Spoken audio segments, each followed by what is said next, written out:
Речь шла о создании российской автономии. Тому мы, крымские татары, были категорично против всего референдуму и бойкотовали его. Пізніше я розмовляв тоді со спікером, був тоді Леонід Кравчук, а пізніше він став президентом.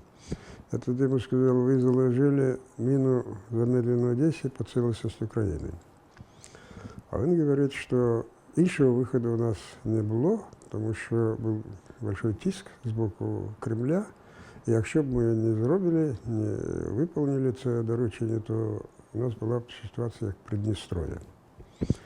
Але ми наповнимо національним змістом з удовлетворенням вимог кримськотатарського народу. Але нічого подобного не було зроблено. І вплоть до оккупации 2014 года Крым оставался таким пророссийским, по меньшей мере, что наверху, снизу доверху, власть была в руках пророссийских сил. Это значно облегчило оккупацию Крыма.